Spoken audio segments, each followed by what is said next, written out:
So, like I said, like Danny, you started to put like a. We're live. Okay, we're live. We're not gonna continue that We're conversation. we're totally ready for this podcast. Well, in my defense, I did just say we're going live, guys, and I guess nobody heard me. We're live. We are live for Famicast 110 Part 2 TGS Edition. I'm Danny, back again, and as always, joined by James Charlton. Yeah, I just flew in from TGS. Boy, my arm's tired. Excuse me. Old. And Ty Sugar. What's up, boys? What's up, man? This isn't a new episode. Just keep it going. Come on, Cyrus. Yeah, done. Next. And, Okay, yeah, let's Cyrus. keep it going. Hi. Hi, my hair's damp. There it is. Thinking about that Luke Skywalker and his golden Jabba the Hutt girlfriend, right? Mm-hmm. That was Yes. a fucked up Always. conversation. Anyway, so like I just said, we're going to be talking all about TGS. We all went to TGS. We all played a crap load of games, lots and lots of indie stuff there, but some big titles as well that we all got our hands on. So we're just going to go ahead and get right into it. So I'm just gonna first, go to the family chatting. yes. So first, we're going to talk about a booth that was held, a booth that was set up by DMM Games. They That's had right. Talk We're gonna do it Fuji. booze by booze, Danny, because there was a lot of booze and a lot of games, Yes, exactly. right? We should tell the listeners what we're gonna do. Yes. So the first booth, DMM Games, Tak Fuji, legendary game designer guy, used to work at Konami and that type of stuff. Well, Most people remember him from that, like, was it a Konami presentation? Yes, he Where fathered a small-time meme. Yeah, like he was the guy with the braids, the dreads, and just like, I don't know, was he high or something? Very probably by the looks of that video. Yeah. Like he was just ad-libbing the whole thing. It was Yeah, and great. he was like, his famous line is like 1 million troops, or yeah. Yeah, that's him, no. same guy. Okay, now it all makes sense. Okay, sorry. Keep going. Yeah. I'll come to that later. So Mr. Fuji, Tak, had a brand new game to talk about at the show, and it's a game called Gal Metal. And actually, we have a great interview that we have up on YouTube. I hope you've already checked it out. James Damn got right, it's to talk with Tak, and Tak had demoed the game basically, and like all that type of stuff. So let's just kind of get right into it. So James, like, do you want to tell us anything about the game? Or like, Nah. okay. Okay. Enough? Yeah, well, I actually got there just as he was doing his stage presentation. me too. Like on the first day, on day one of the business day, and yeah, he was bringing a bunch of other people that I didn't know or / care about.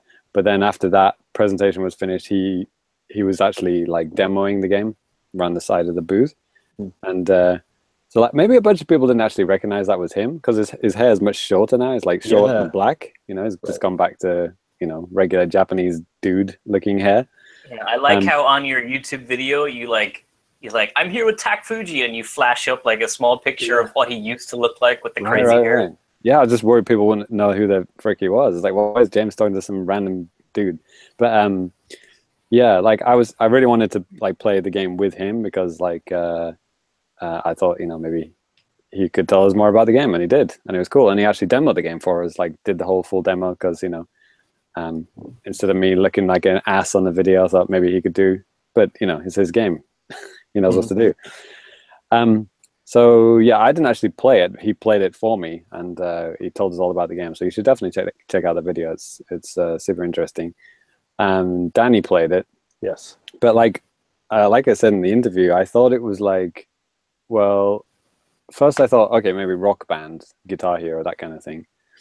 But then when I saw him playing it, I was like, okay, this is more like Wii Music, or like the drums part of Wii Music, which is not something you want to hear, right? But like the presentation is more like it's more like, I don't know, like the Owendan games or like just like anime in general. It's unique, yeah. It's like it's totally mega super unique, and like the black outlines, like manga style, but like it's polygonal, which is why I thought of Owendan. But yeah, that's just the visual element. The actual playing it is just like motion control, like drum game. But I think other instruments are in the game, but you know they were just demoing drums for the TGS Oh, I demo. didn't know the other ones were in there I didn't know too. that either. Yeah, apparently there's like maybe guitar and stuff. But Okay. but anyway, like it is Switch exclusive. It has to be. It's a freaking motion control game unless PlayStation Move, man. Unless Kinect is coming back on PlayStation Move. Yeah, but it did feel like it did look like a kind of low budget game. It's kind of like Tak has been given permission to just like do his thing. He was saying he used to be a drummer back in the day, and he's obviously into heavy metal, right? Why would he make a game about heavy metal? But like the story is crazy. It's like basically high school band, mostly girls, versus aliens. Yeah. Which again, that was another Owen Down kind of thing. Just kind of weird mashups of stuff. Like isn't it like the end scene of Elite Beat Agents like fighting aliens or something? Yeah, still one of the most emotional experiences I've had on the DS. Jumping Jack Flash. Yeah, it's the Jumping Jack Flash one, right? Yeah. So, but like, yeah, everything on paper and what Tak was telling me sounded awesome, but like, I don't think it's a game I'd actually like to play, or to own. You know what I mean? Sure. So, Danny, you actually played it, right? Yeah. So, I mean, and Sai, you did too. But, Yeah. The ideas and stuff. We all played it, Dan. Yes. Well, the ideas and stuff are really cool. The visuals are great. I think it looks fantastic, and it was even fun to play. But I'm thinking, like, aside from maybe some kind of an engaging or cute or funny story, I don't know if this would be something that I would want to sit down and play for hours and hours and hours. Makes you want to get pumped. Yeah. Yeah, I was of the same vein of like immediately like the idea of playing a music game with no haptic feedback. Like playing Rock Band is great. You're actually hitting drums. It feels like you're playing drums. But even with the HD Rumble, which actually works surprisingly well in this, I'm still waggling my arms around in the air without any real feedback of what I'm doing. And it just doesn't feel good. It's very hard to keep a rhythm with that because your arms don't have any resistance. Is the timing good for the Rumble? Like when you put your hand down, does it feel like you're hitting the drum in time? That's what I was very impressed with, is the Rumble is so strong and it is well timed enough that it did feel almost like I was hitting something. Okay. So it's the best you're going to get without actually having a physical drum. While swinging your arms around like that. But it would tire you out pretty quick, I think, too, trying to play drums like this, because you don't, you have to stop your hand as well as move it, which you don't have to do with real drums. Right. I don't know. When I was playing, I mean, I'm not like coming down like super hard. I'm just kind of just limp wristed. You can do that pretty quickly, and it's not that bad. Maybe I'm playing it wrong, but I think I was playing it better than some of the like skinny girls that were playing it before me. Just going so slow and yeah. So do you think it's like I asked him like, is this game for like teaching people rhythm or something? But he was like, he didn't really answer that. He said more like it's just about having fun and like putting your own beat to the music track. It's not like following a certain like beat pattern like it is in other games, like Rock Band and Guitar Hero. If you miss a beat, then you get points minused off or whatever, or you don't get points or whatever, right? This is exactly. You're not gonna like lose combos if you don't do it in a certain way. Like you can do whatever way you want. You can actually slow down and speed up as you wish. Right, and then I don't know how that's going to work as a game. The music keeps up with you, which is pretty cool. Like if you're playing really fast, it seems like the music gets a little bit more intense too. That's what I did notice, which I thought was kind of cool and very confusing at the same time. That like the progression bar at the top of the screen to show you how far into the song is split into like segments, and the music will speed up. If you're playing really fast in one segment, the next segment will make the music go faster for that segment, and so it like adjusts to you on a piece by piece basis. So it's clever, but at the same time, I tried doing my own beats for a lot of the second half of the song, and the game got really confused with me and like kicked out all my points, and the music started freaking out. So it was a bit odd. That's very Japanese, isn't it? Like, do your own thing, have fun, but don't go too crazy. You know, make sure you stay within the lines and stay within the rules. Okay, but you do anything you want, but just don't do that. You can do anything you want as long as it's one of these 5 choices. Yeah, exactly. Hashtag. As long as it's the right thing, you can do it all you want. Yeah. What about you, Ty? You played it? I did. You know what game it reminded me of more than anything was Parappa the Rapper. Right? Because I haven't played on Jammer Lammy, even though I have a copy of it on my desk right here for some reason. Coincidentally. Yeah, that was a pretty big coincidence now that I think about it. Oh, it really was? Jesus. Yeah. That's freaky. So yeah, it feels like you semi-improvise. Like I don't know how it's going to reflect in the scoring system, if at all. Like, will it want you to mix it up in certain ways? Will you get more points that way? Mm-hmm. Like, what does high-level play look like? Just really buff guys with huge forearms. It's like, going crazy probably. I don't know. Yeah, and that's another thing, since for the drums, there's only like 2 real inputs, like, you know, the left and right. Like, you can't really do a crazy drum fill like that. Yeah, Ravi Drums would be upset. Right? So I don't know, man, if this is stuck in Beginnerville forever. Is that what we're looking at? It looks maybe it looks like it could be that. It depends, I guess, how the other instruments shake out. Maybe they'll do something cool. Yeah, I didn't even know about the other instruments. We'll see. Right then. So I guess this has just got a big question mark over it. Very big for me at the moment. Yeah. Okay, doke. But check out the video. Yeah, absolutely. It's the one thing I will give that booth. They were like, they really wanted you to like the game, and Takfuji was just having a good time. Like, he's like the friendliest dude. When I arrived there, they were putting on like a full metal concert where he was on guitar, like shredding a guitar. Oh wow, he can play guitar as well. He's amazing on guitar. And like beside him was this guy in a giant cat costume, like a big mascot character, and he was on the drums going to town on those things. So that was fun. Like, there were full people like moshing at the front of this concert. Wow. High school girls? No, they were at the back. They were chilling out. Okay. Awesome. All right. Well, speaking of sweaty nerds, let's move on to the next booth that actually had a decent amount of Switch games as well. This is the Rainy Frog booth, and just for a little bit of background on Rainy Frog, they're a publisher here in Japan, and they sometimes develop their own games, but a lot of stuff that they've done here recently, they help bring games from the West to Japan and it was something that really needed to be done during the 3DS and Wii U days, and it's something that's helping out a lot of developers, Western developers nowadays as well. Didn't get a chance to record an interview with him, but I spoke to the CEO of Rainy Frog.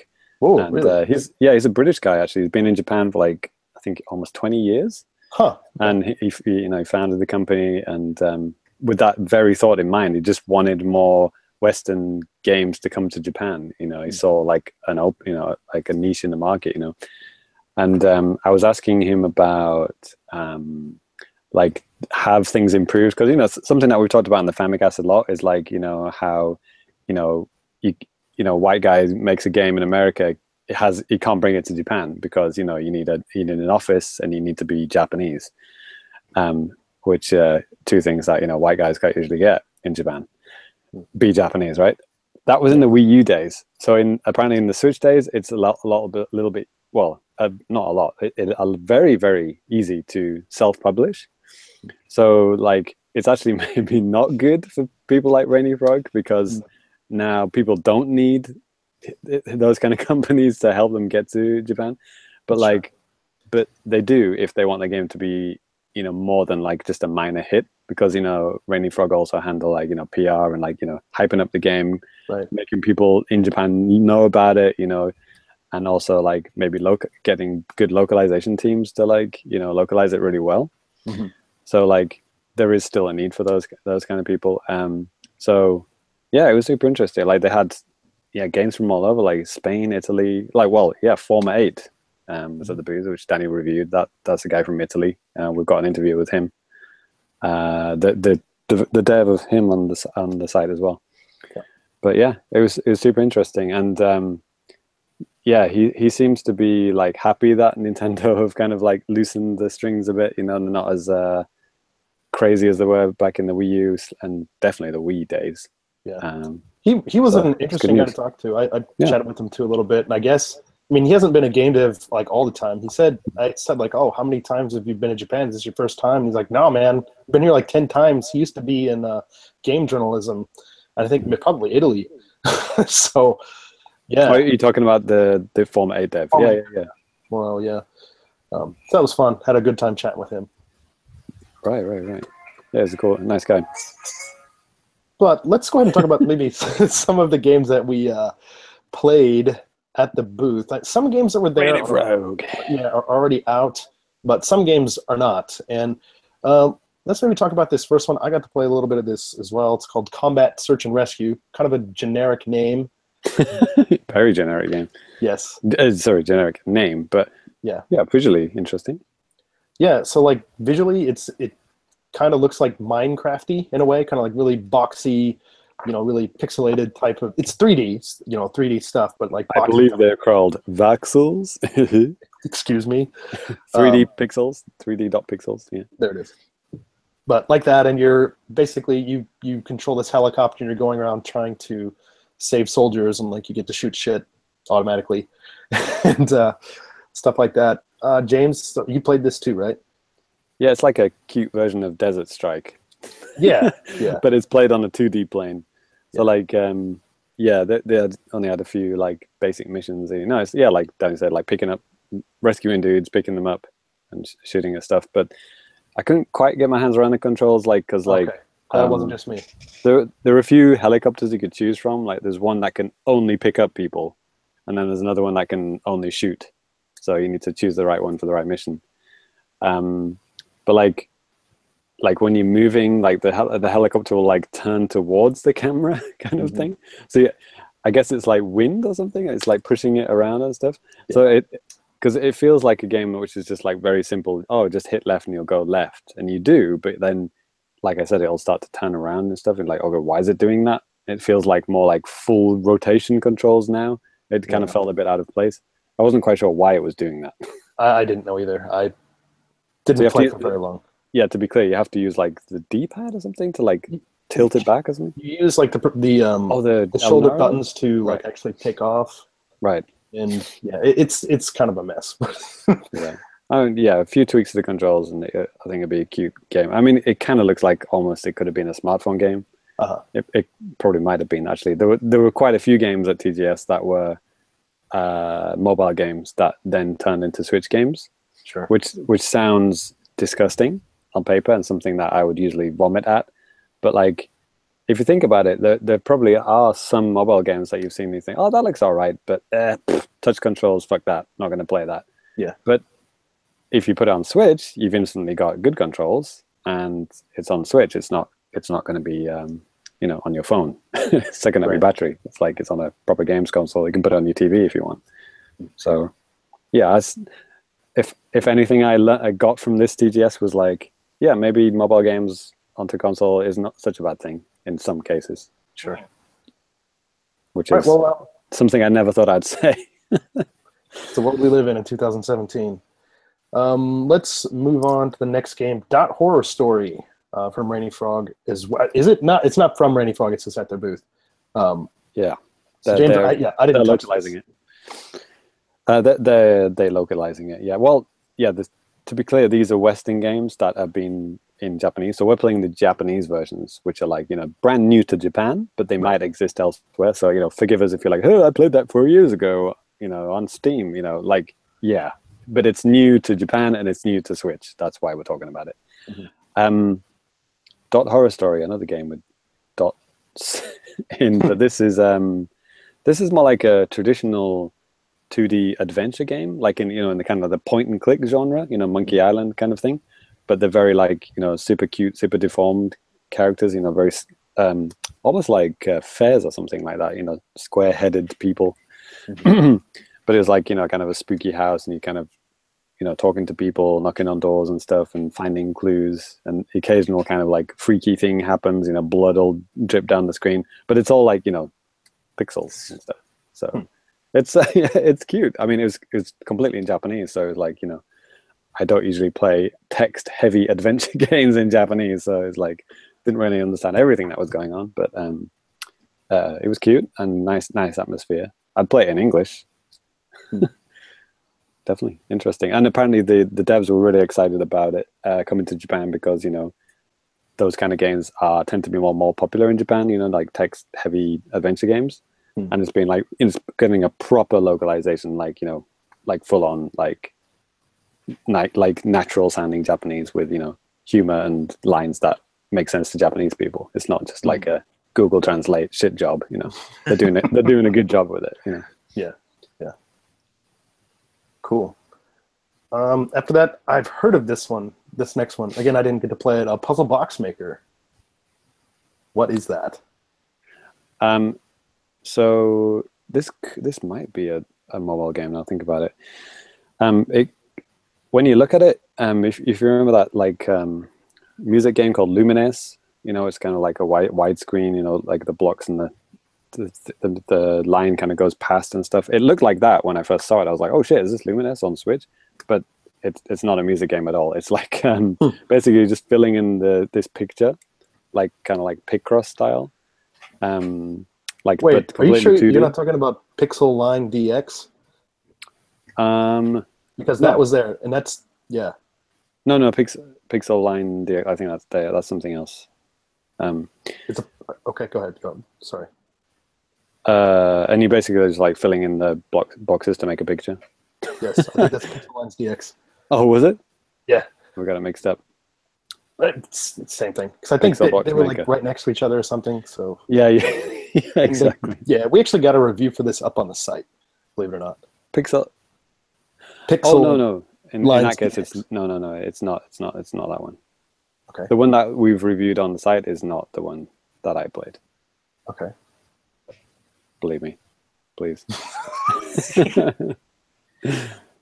Pixel Lines DX. I'm just looking at John Cousins' review. Yeah, it's not that one. Okay. Yeah, okay. It just sounded really similar, and I was like, yeah, it does. It does sound very similar, but believe me, it's not. This I was right. Thanks, Danny. That's all. So yeah, you just like, you move along to the line, and it's like there's like a grayed out black box, a grayed out red box, and you just like A is red, X is black, and B is gray, and you just kind of like you're just putting in the colors like using the buttons, and the next line you're filling it up, and then you just I don't know, maybe do it as fast as possible. I don't know. For me, it was very mobile game and kind of boring, but yeah, next game is much more interesting. Yeah. So we're going to change booths, I guess. Yeah. To the Fly High Works booth. This is again kind of like Rainy Frog. They do a lot of localization stuff. They've also been doing even more. I think they've been doing some publishing and stuff in the West. Maybe I don't really remember. But mainly for Japan and Asia. Basically, that's the main thing. So yeah, this was like the Nintendo booth. This is like, why is this not sponsored by Nintendo? Is it sponsored by Nintendo? I don't know. I don't know, but one thing I really loved about this year's TGS for any game that had a Switch version of anything, they had these like little red Switch cubes. Right. They were like hanging from the top of the booth. They're just on the table. It was so easy to find stuff that was on the Switch. Yeah. That was actually a really inspired decision. Whoever thought that up. Yeah. Apparently Nintendo swung by at the first day of TGS, or the day before the first day of TGS, and just handed out all those boxes to all the booths. And it's very clever. Wait, are you kidding? No. I was the guy who I interviewed. We also have an interview for this booth as well. Okay, I can't tell sometimes if you're trolling or if you're being serious. No. We interviewed a guy called Chris, who works for Fly High Works, and he told us about well, again, similar to Rainy Frog, how they're bringing games to Japan, like Western games to Japan, and localizing them properly, and some of the problems that people might run into in that type of situation. So yeah, check that out on the YouTube channel or on the site. So yeah, and yeah, he's the guy who told me about the red boxes and stuff. Okay. That was I just told you about. It's the only one of our videos that I haven't checked out yet, actually. Up. Yeah, I'll have to do that. But the first game, I think most of us have played it by now, and it's already out in the West. You've probably been playing it as well. This is SteamWorld Dig 2. Oh, so, yeah. Cyrus, do you want to kick us off with a little bit of talk about SteamWorld Dig 2? Yeah, I'd never played any of the SteamWorld games before. I just kind of saw them, brushed them off, not really interested.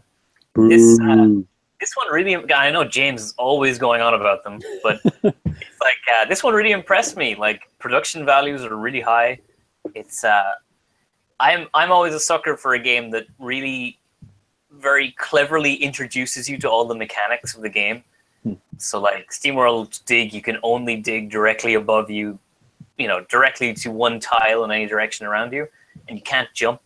So the first part of the game is very cleverly like set up so that it teaches you can't jump, you can only do a small jump, or like you can only go up a certain distance. You have to go around obstacles. It's just really, really clever how they teach you all the mechanics of the game without ever giving you a tutorial. Right. But yeah, it's just really solid, cool Metroidvania, like exploring stuff, digging stuff. There's a little mini boss battle at the end of the demo that I was really impressed by. That they used the very minimalist mechanics they had available and made a fun boss battle. So right, you've only just got hit, haven't you? Like dig, and that's all you can jump, isn't it? But... So they've put it on my radar at the very least. Yeah, James? Yeah, I played it as well. I was hyped to play this one. I think that they did their pro controllers for this one. Yes, I think they did. Oh yeah, because it came up in Cyrus's Famicast. Oh yeah, I actually mention that when you're done. We should mention that all of these things exist as a Famichatting. So we've got like little mini written previews of everything as well if you want to read about it. So SteamWorld Dig 2, I mean, I can tell that they're definitely trying to structure it more like with this one, because the first one very much was like, just have fun, go at it kind of thing. You could just go anywhere in any direction you wanted. But maybe this one they're trying to like, they've set up some areas to like, teach you to do certain things, and then, make you go back and get things and then go to other areas and stuff. Make it more Metroidy than it was before, which is good in my eyes. And yeah, like this area that they had set up, it was great. Really, I was already hyped for the game. it didn't diminish my hype whatsoever. It just added to it. So good demo. Cool. Yeah, I felt the same. I thought it was a pretty good demo. I really liked the first one. It was kind of different for me because the first one didn't have really as much of a focus on combat, but there seemed to be a whole lot more enemies in this game than I think I encountered in the whole first game. So right, it's just like caterpillars and slugs and stuff, isn't it? Yeah. Just like generic things you see in caves, I guess. Oh, am I right in thinking there was only one boss in the first one, and the last boss, and that was it? I think that was it. Oh, maybe no. Maybe there were other things, like where you had to destroy things in certain orders and stuff. There wasn't a lot of enemies and stuff like that. It wasn't really like a combat-based boss. It was more like just like smashing things to defeat the boss kind of thing. But this one was literally jumping on the boss and hitting the shit out of it. Yeah, like dodging fucking lasers and stuff. Yeah, that was fun. Yeah, that was more like the last boss of the first game. Spoilers. Okay. Yeah, so my one thing that I was a little dodgy about this that James mentioned is that it used a Pro Controller, which I had never used before this TGS, so that was fun. That's on a regular Switch setup, you've got two Joy-Cons, and on each Joy-Con there's no D-pad. There's just 4 circle buttons. On the left controller, there's like circle up, circle down, whatever they're called. Then on the right Joy-Con, there's A, B, X, Y. Yeah, what are they called? That's a good question. I don't know. I have this problem trying to explain controls to anyone who's playing the Switch with me. It's like, oh, push the top circle button, hit that one. And maybe they've got the controller orientated to the left or right at any given moment. So I feel like we just talked about this topic. But on this demo, everything was using the Pro Controller, which has an actual D-pad on the left. Right. The left side of the pad has a D-pad. So at one point during the SteamWorld Dig thing, they give you they want you to press the up circle button for something. I can't remember what it was. And an actual prompt comes up on the screen and says, hit the up circle button. And at least I think it was SteamWorld Dig. It was some game. But I don't think it's SteamWorld used it, actually. Maybe it wasn't. But whatever game I was playing, this popped up. And it I was looking at the Pro Controller going, okay, I've got a D-pad down here and I've got 4 circle buttons on the right, A, B, X, Y. So I was mashing on X, which is the top circle button of the Pro Controller, and nothing was happening. I'm like, what the fuck do they want me to do with this button? And then I realized, oh wait, on a Joy-Con setup, there are 4 circle buttons under the analog stick. So I hit up on the D-pad, and then stuff happened. Well, sorry, but I had the same thing with Zelda Breath of the Wild. I played it first with a Pro Controller, and quite quickly you're supposed to press something on the circle buttons, right?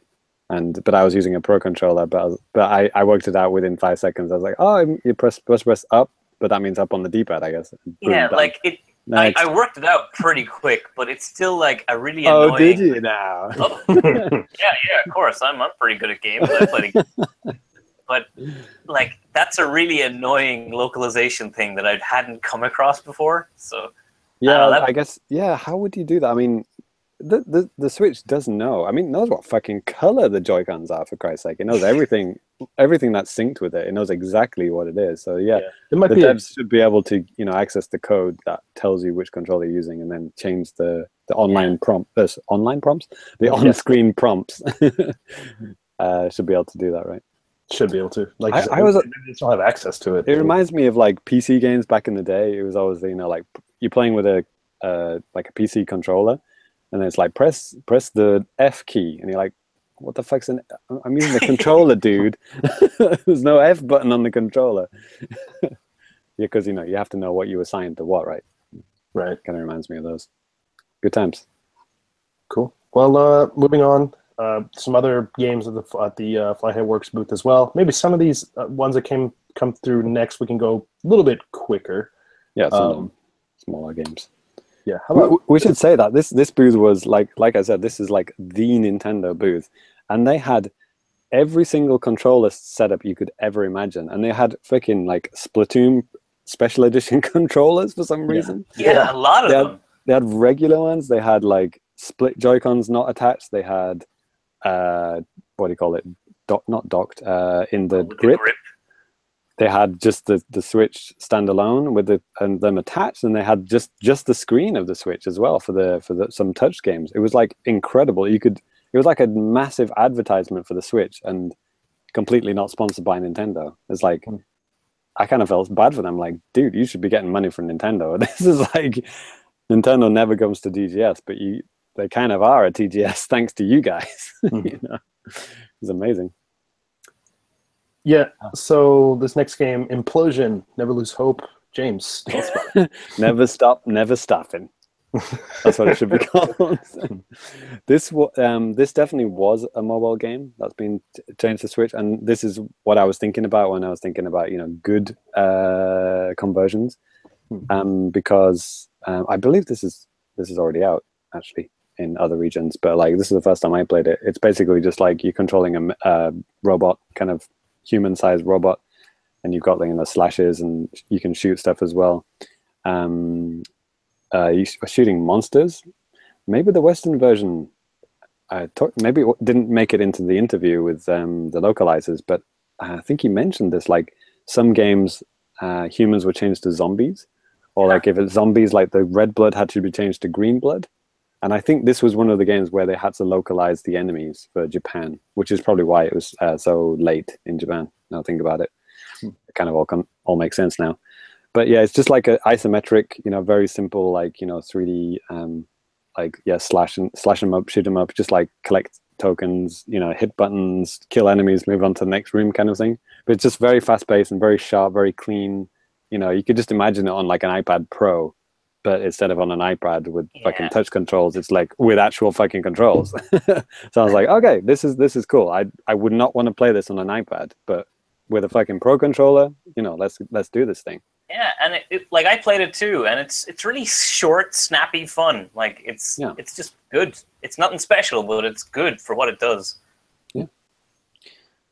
Next. Okay.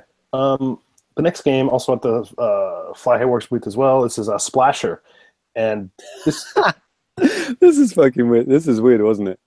I mean, Danny. I mean, we can talk about this, right? Like before, when was it? Like maybe before this episode 110. Me and Danny were maybe we were talking with the devs by email or something, like because we got like a PR email about this game, but it was coming to PS4 and Vita in whenever. And then I kind of replied to the devs and I said, like, is there any chance this is coming to the Switch? Because it just makes so much sense. It's like the font looks like the Splatoon font. It's like it's Meat Boy and Splatoon, and this isn't coming to the Switch. And there's like, yeah, they mentioned that in the fucking email. yeah, like, yeah, they literally said that, and I'm like, and then we got a response like, well, you know, the devs, you know, maybe thinking about it, but you know, we don't have anything to say about that at the moment. Then, you know, 3 days later, I go to TGS. It's a playable build. Splasher, playable now. I'm like, what the fuck? It was just this like weird thing. Like 3 days gone from never gonna happen to Switch, like it's already finished. Like in 3 days, it was like, what? Can you not just tell us? You know, Jesus. Anyway, he probably just got off the phone and just got, guys, I have this great idea for a port. Just sit down for this one. Right. There's this guy on the website called Famicast. He really wants it on Switch. Can you do it in 3 days and send it to Japan? I'm on it. I'm on it. Just starts programming immediately. So you're welcome, everyone. It's coming to Switch. Yes, thanks, James. But yeah, kind of like James had mentioned, this is a bit like Meat Boy meets, kind of Splatoon. That basically, because it's really fast paced. It's there's like ink and stuff like that. And the cool part about like the gameplay is that with this, well, at least with the ink that you come across in the demo, like there's some pink or red ink. It looked like it was pink, and I was looking at some PR photos, and it looked like it was red. So I don't know what the hell color it's supposed to be. What's that? Are you colorblind? Maybe. But anyways, like if there's paint on the wall or on the ceiling, you could jump on it, and then your character is like doing some kind of like a dog crawl, like up the walls or like around the ceiling and stuff. It's really cool. Well, it is like Splatoon, because like when you're in enemy ink, it's kind of like when you're in enemy ink in Splatoon, like, you know, you slow down. So when it's on the floor, that's not really a good thing, because you're slowly walking and you might get hit by, you know, obstacles or like, you know, things flying at you. But if it's on the wall, that's useful because you can actually climb up the wall. You know? Yeah, and then like I said, you're going pretty quickly across the ceiling as well. So that was really cool. You can wall jump off the ink onto walls and stuff. You can do all that kind of stuff, Meat Boy style. There was also like yellow ink that it basically made your character like bounce around like crazy whenever you touched it. And there's also sometimes there's like this almost like another type of a yellow ink that you're supposed to like shoot and collect. And like throughout the levels, you're collecting like some kind of yellow ink. And then at the end of the level, you're basically trying to get to a certain point. You're essentially trying to like, you know, free different characters that are hidden throughout the levels, and then at the end, if you have enough points, you free a character there as well. So played really well, really quick. Yeah, I had a lot of fun with this. Yeah, you do have a water gun as well. Yeah, I don't think you mentioned that, but you can actually clean the ink off if you don't want it. So there were some points in the level where you had to do a big jump, like a run and jump, but just before the end of the edge, it was covered in ink. So you would run and then stop, and then you would die because you need to do a big jump. So you clean the ink off, and then you can do a full big jump, you know, Meat Boy style, hold down, run, jump, fly across the stage kind of thing. Yeah. Good times. Yeah, Cyrus, did you play this? No, I did not. I saw it, and I was totally overwhelmed by how many games were in Fly High's booth. Yeah. And so I didn't hit that one. Okay. Yeah, I think this is coming to, like I said, it's coming to the PlayStations and the Switch, thanks to me. So yes. Unlike my So- parents, like, oh, it's on the Nintendos. It's on the Nintendos, yeah. His name. Right. Well, I wrote up an article about this on the site. Be sure to check that out if you want some more in-depth impressions. Moving on to the next game, Samurai Defender. This looks like another game that only James played. It's tower defense. Okay. I think this was a 3DS game. I was doing a little bit of research for this, and it's just been ported to the Switch. So it's basically just like a one-screen thing. You know, samurai bad guys come towards your castle wall, and you just put spiky things down to slow them down. Okay. It's just a tower defense game. Very, very simple. Could be easily be a mobile game. Next. Yeah, I was bored within seconds. Yeah.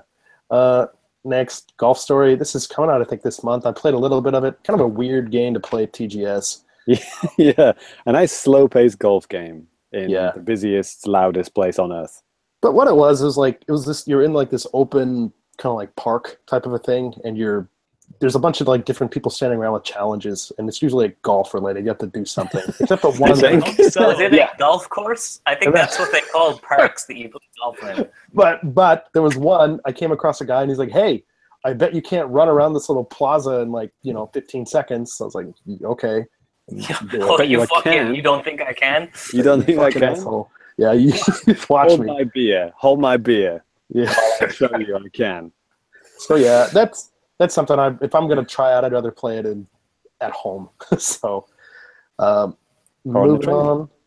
So is that it then? You didn't play any golf? No, I mean, around like an idiot. basically, I mean, you do some of the challenges, like I said, golf related. You have to try to hit this ball to here, or like try to putt, see if you can, putt X amount of times, or something like that. Didn't you say in your little family chatting preview thing that you can throw balls at people? Yes, anywhere on the stage, you can just take a ball out of your pocket and just throw it, and you can like hit people with it and stuff. It's really funny. And so if you see a girl on the golf range, you can just whip your balls out right there.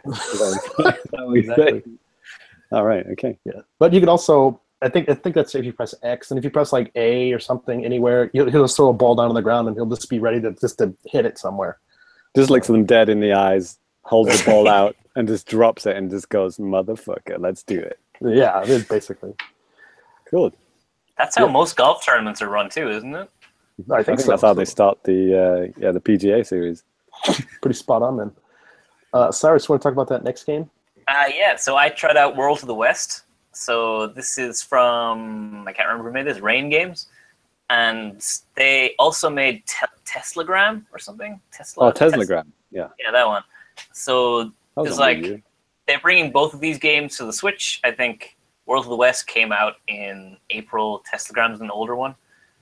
And I think World of the West was originally going to be a Wii U game, and they scrapped it because the Switch dropped while they were making it. Right. So this is pretty cool. It's like a really cute, charming looking game, like really nice, like low polygon art style for everything. And kind of like similar to a 2D Zelda, where you just like walk around top down, you've got an attack button, hits in front of you. And the demo at TGS lets you play as one character called the Teslamancer, who uses like lightning powers. And their shtick is they can like do a lightning dash through the level, and it's like a really simple mechanic, but it lets you do some cool stuff. And when I finished, I was like, "Oh, that's kind of cute. That was fun. I don't think I'd buy it because it seems a bit too simple." And then afterwards, I checked online for like, again, doing a little research. But it's apparently the main hook of the game is there's like a lot of different characters you play as, and every different character has a completely different way of interacting with the world. So while the Teslamancer can like lightning dash across platforms and through obstacles, like the Mindbender can take control of animals and she can use them to fight other animals, or like the strongman aristocrat can like fight all the animals at the same time and smash through walls and stuff. What a bastard. So the game is like, but the demo gave no indication of that.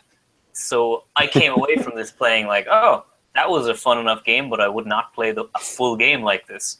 When that's the intention. You don't play the whole game like this.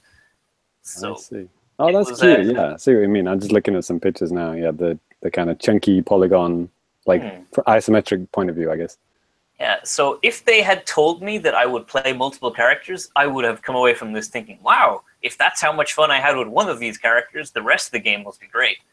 But instead I came away thinking, oh, that's the whole game. Okay. So it was a pretty severely badly chosen demo. And that's the problem with playing games at like these kind of events, isn't it? You got to choose like one scene, one level, and hopefully people can enjoy that. And if they don't, you're kind of fucked, don't you? One thing I did think was cute, that like we were saying, that this is the localization booth where they were like bringing all these Western games to Japan, and the entire game was fully like localized, was all in Japanese text, a lot of talking in it, so get your RPG fix from it.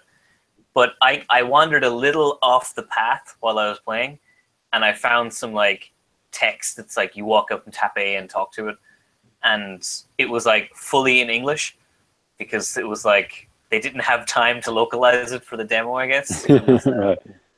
And at first I thought it was supposed to be just like, if you're a Japanese player, this gibberish foreign language comes up and you're, it's ancient ruins, but it was in English. And then I realized, like, no, wait, that's actually my character talking. Never mind.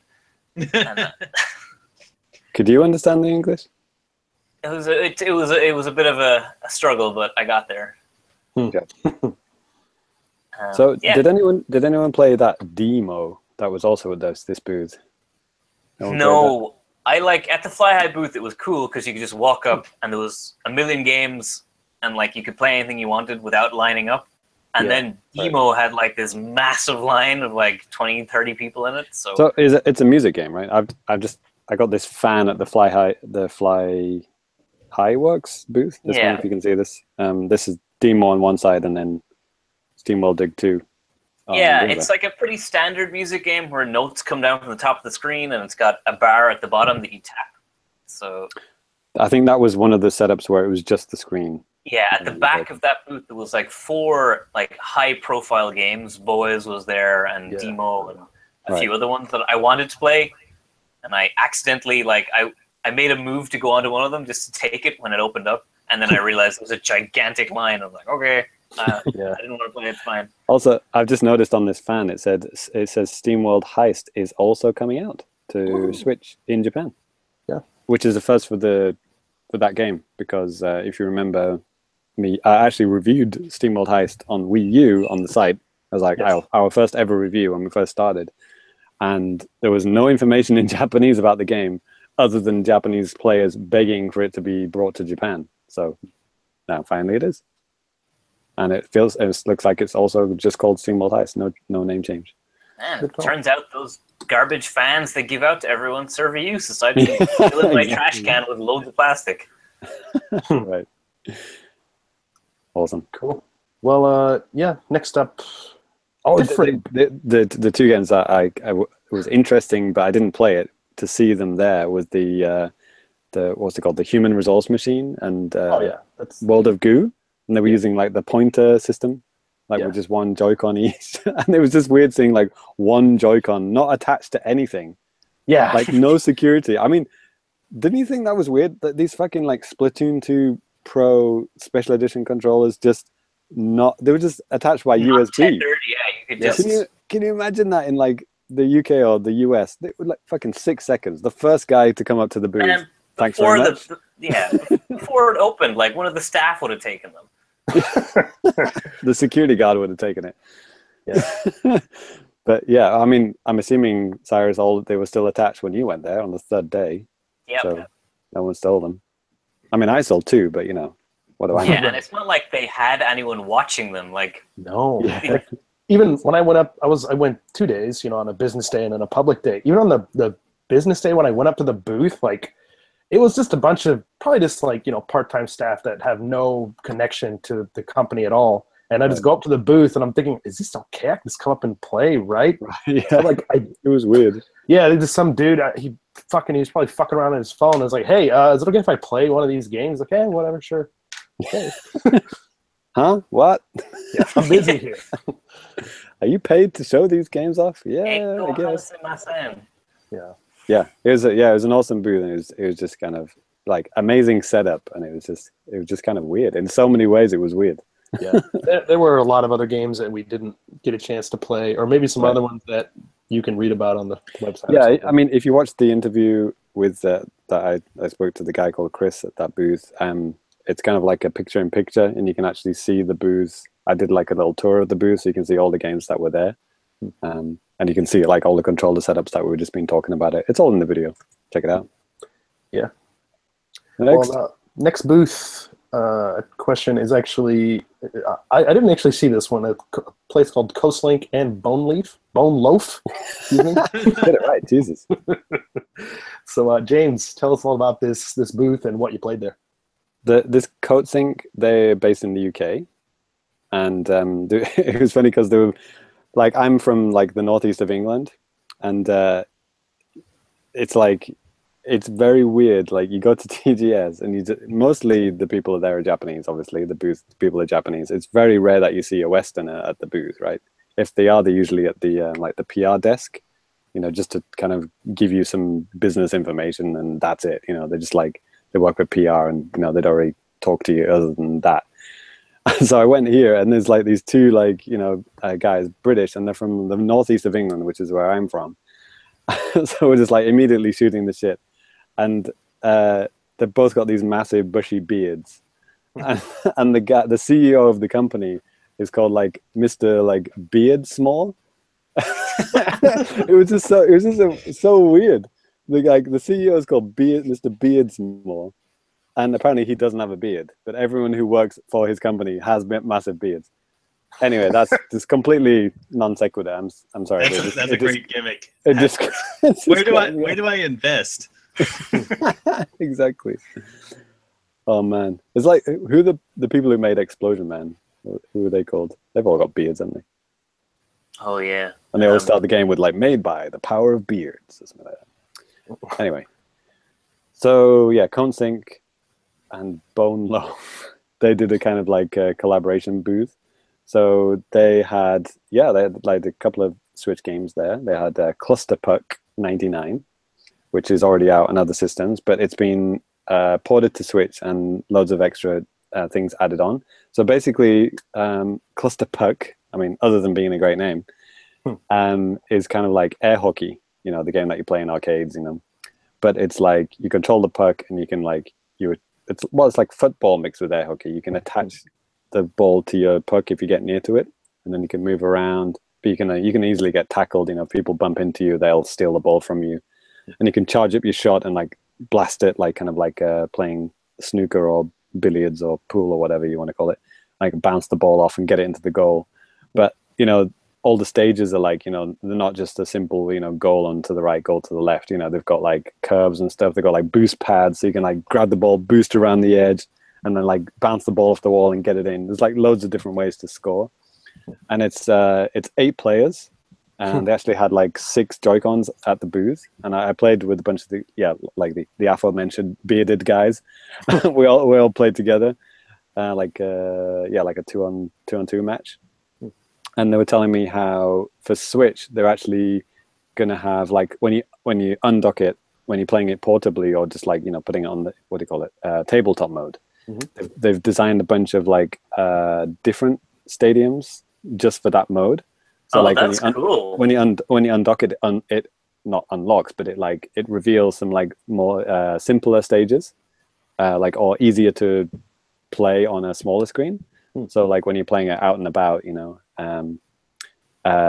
it's easier to play with like more people, obviously. And then when you dock it in TV mode, you've got these bigger arenas and stuff like that, and that's Switch exclusive, which is pretty cool. So yeah, it's like if it's just like a couple of bucks, just like a fun multiplayer game which you can just like slam it down anywhere and just play it.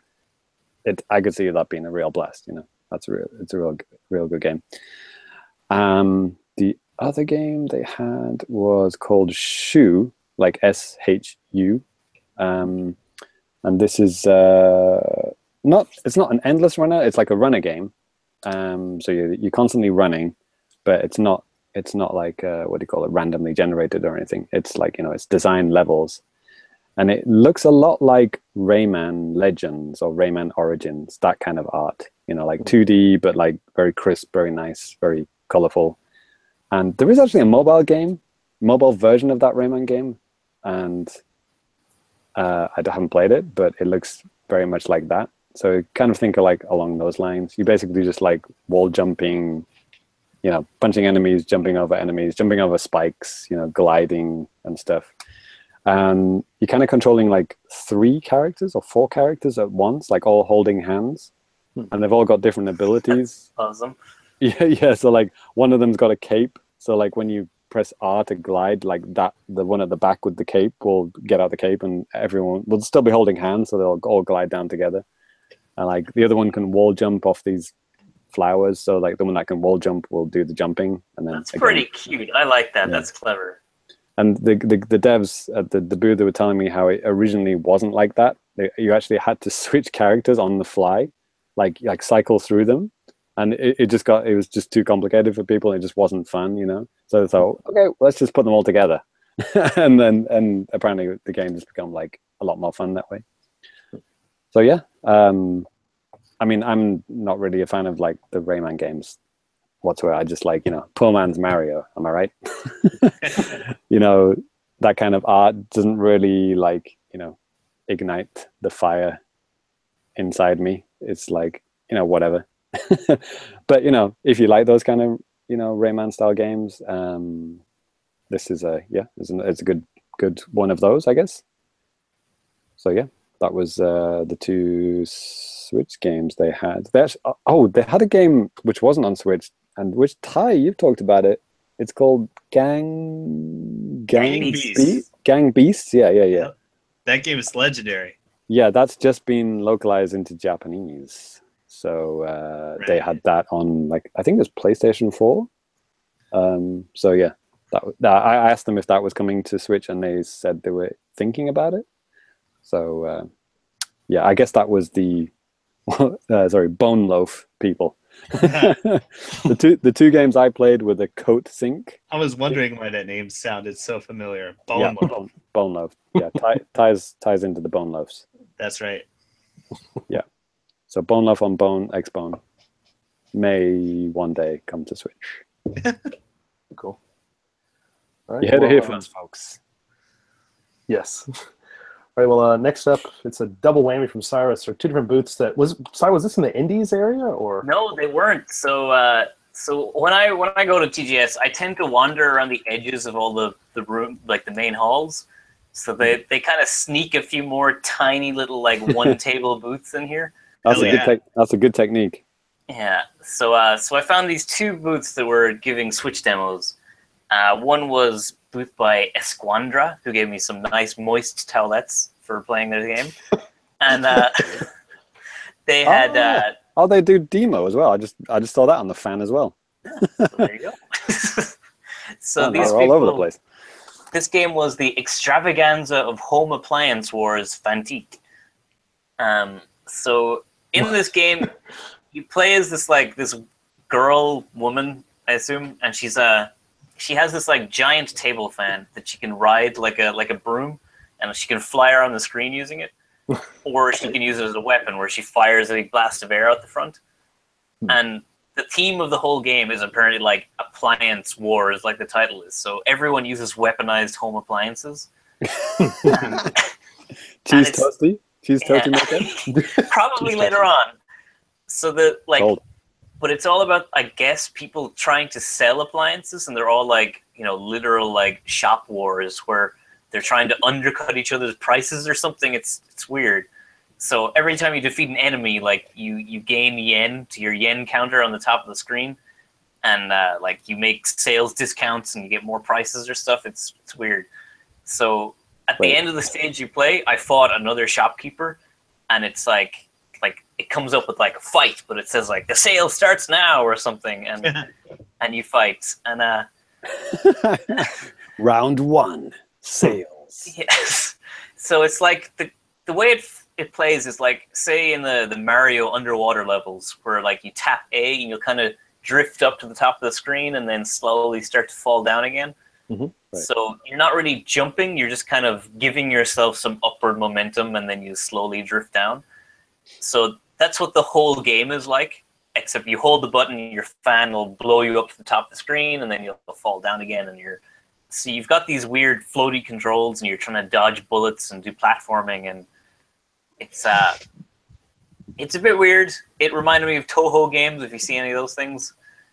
And like the boss you fight, she has like a bunch of different attacks. You're trying to drift your way around and attack her. It was all kind of forgettable. It had a cute theme of the weird shop mechanic thing, but gameplay wise, it was nothing terribly special. Okay. The other game was Lunax or Luna Triple X. Either, I don't know, maybe that'll be on Pornhub later, but the one on TGS was pretty family friendly. And this game was actually made by Pygmy Studio, and I think the director of Chibi Robo is making this. Interesting. This was the Pygmy Studio had their own booth, like a tiny one? Tiny little booth. It was tucked in with a bunch of other non-Switch games, so by tunnel vision erased them from my memory. And I actually thought Lunax was the name of the company and not the name of the game. So yeah. So that shows how well they were advertising themselves. That's right. To be fair, Lunax and Pygmy, either could be the game or the company, couldn't it? Yeah. So this game, my first impression was just like, this is the reason people stopped making motion control games. Because it was atrocious. I did not enjoy this game at all. Is it like a student-made game or something? I wish, but this is the director of Chibi Robo we're fucking talking about here. And so you've got two Joy-Cons, and in your left hand, you hold it out, and so the premise of the game is you're a little astronaut, and you're being lowered into a canyon by a robot with a fishing rod. So with your left hand, you tilt it left and right, and that will like swing the fishing rod left and right. So you tilt left, you'll swing left to avoid some obstacles, and you swing right, and you swing left, and that's fine enough. You just like turning a dial with your hand. Then with your right hand, you're trying to like lure animals towards you. So they love drums. So you have to tap out a rhythmic drumming action on with the A button on the drum. So that's already two very independent actions: twisting your hand, tapping A to get animals. So it's like patting your head and rubbing your stomach at the same time, kind of thing. Yes, and then once an animal is lured towards you, they'll jump up and they'll grab onto you, and you get a bunch of animals at once.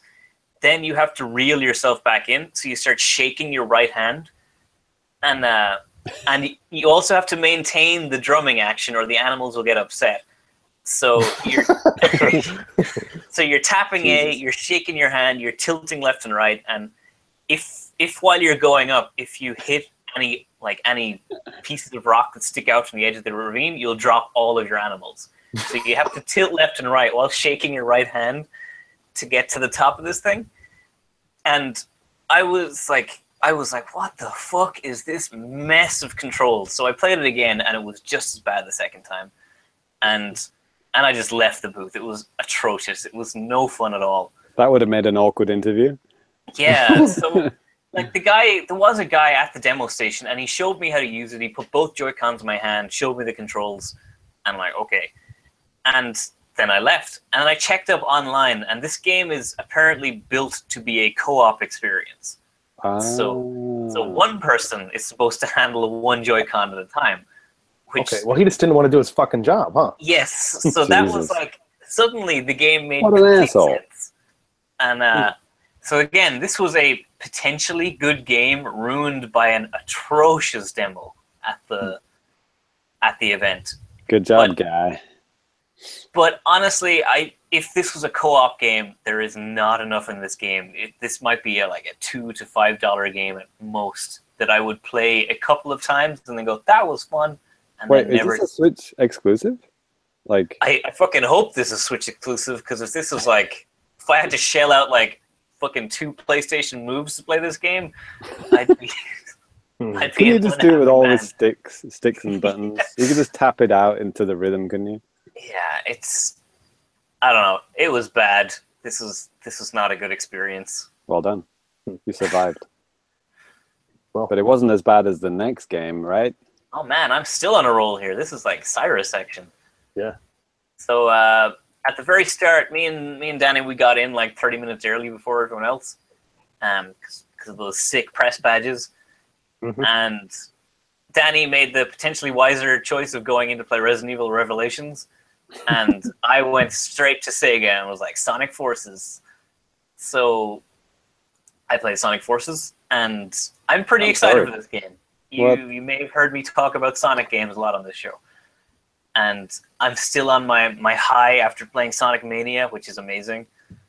And this game is not that. This game is not Sonic Mania. This is the bad one. This is... I hope it's not, but from what I played, yeah. That's... So in this game, I think there's like 3 main modes. You play as Sonic, like modern Sonic. You play as classic Sonic.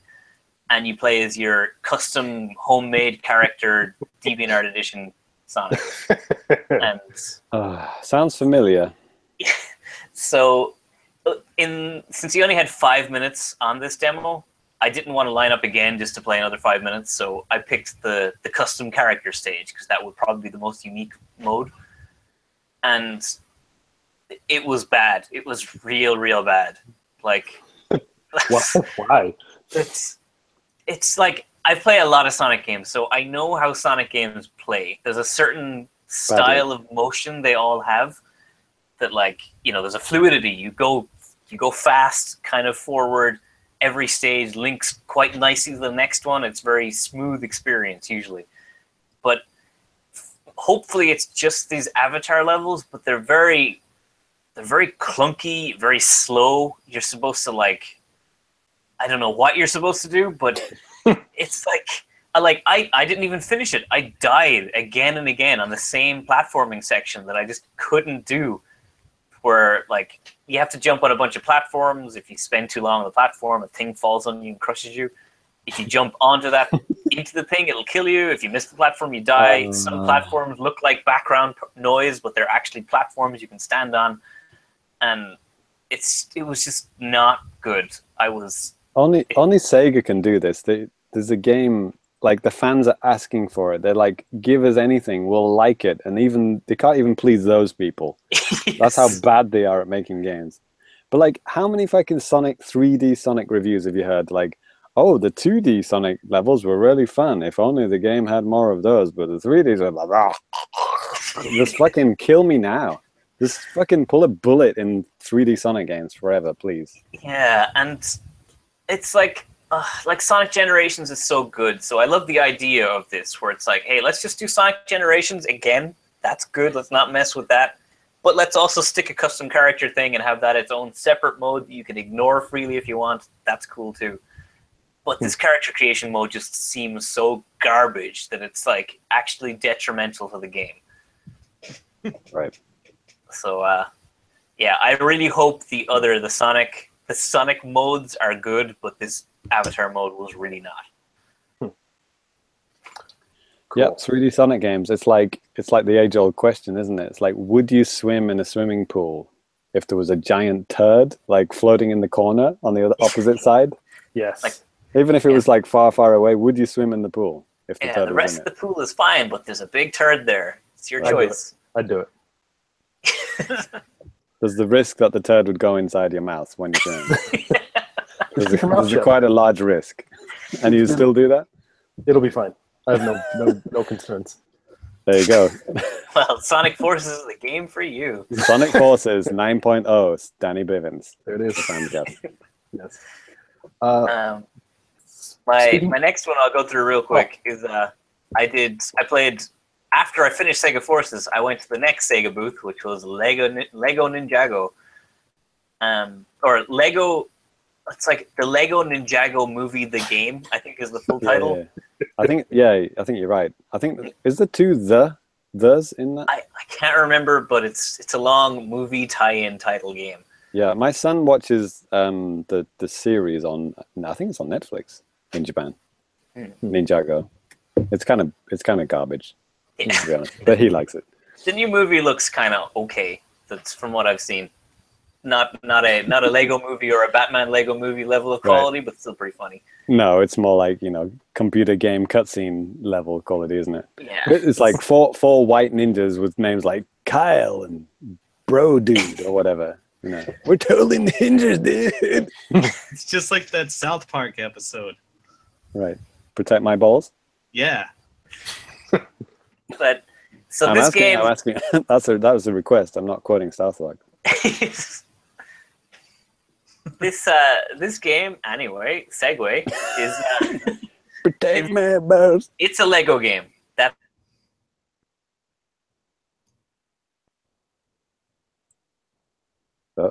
Oh, it's a Lego game, and then it's fucking done. That's how bad it is. Jeez. Even someone who likes it can't Just finish kick talking Cyrus about off the internet. So, Danny, why do you talk about the next game? All right. Well, while Cyrus Resident Evil Reviler Tons. So I played a lot of AAA games, and I wrote a lot about them on the website. So if you want to learn more about that, feel free to read about it. But this is one that I'll talk about a little bit. I did get to play some Revelations 1 and 2 on the Switch. You played both? Yes. And were they separate play sessions? Like you had to queue up twice? Yeah. Well, I did the first one because I got in early on the public day, so I was the first one in line. So that was fine. And I got to go basically right in as soon as they were finished getting off their asses, getting things ready. But yeah, I did the second one first, and I picked a really slow mission, so there really wasn't much to say. I mean, it looks really good for a Resident Evil game. Were you playing it like docked or TV? On TV, yeah, docked on TV. So, and they had it set up with 2 Joy-Cons and also the Joy-Con battery things as well. Huh. So it added this weird bulk that I'm just not used to at all. Yeah. But one thing that they both had in there was motion control. And like I said, since I really didn't get to see too much combat in the second one, I did have a little bit more experience with combat stuff in the first one. And we probably played it at TGS before, James. There's been a downloadable demo on 3DS. There's probably a demo on the Wii U for Revelations 1. I think I played I think I played it at that fucking 2011 event. Oh, yeah, maybe. And actually, I pulled up this weird little postcard that I got, maybe from that event. And they if you're spelled it watching right. video, yeah, and then on the other side, there's the Mercenaries 3D, which came out before. It was a very short, just kind of like story-based, like kind of almost like a walkthrough, just to see the 3D on the 3DS. And I think it was at TGS like that year or the following year, like the proper game. Yeah. But at any rate, so I did that because I knew that 6 years later, we're still playing it at TGS. Yeah. Well, I knew there'd be some gunplay, and I really wanted to try out the motion controls and stuff. And actually, I usually detest motion controls, but actually they worked out pretty well here. You don't have to use them if you don't want to, but like for aiming, it's the same. Like, you're holding the shoulder button, and then you can just move the right Joy-Con around to aim, and it's fine. You don't have to point it at the screen like you did with the Wii Remote or anything like that. It's more, you can do it kind of more casually, which is nice. Reloading, you just have to flick your wrist down with the right Joy-Con, and it can reload. Knife, you can just do to the left. You can hit people with a knife. Okay. Didn't Ty say the Wii version of Resident Evil 4 was the best one or whatever? Yeah, I did. Because of that? So it's kind of like that? I was getting vibes like that. And with the Revelations games, I don't know about the PlayStation releases, but at least on Wii U and 3DS, obviously, there were no motion controls. So it's kind of nice to see it come back and to see it actually implemented well. I don't know if I haven't played the second one. Maybe I'll try to pick that up. I own the third one on 3DS. Have since it came out. Maybe I should play it. Did you say you own the third one? Oh, I probably did. I'd like to play that. Yeah, I own the first one on 3DS. There it is. Okay. You own it 3 times.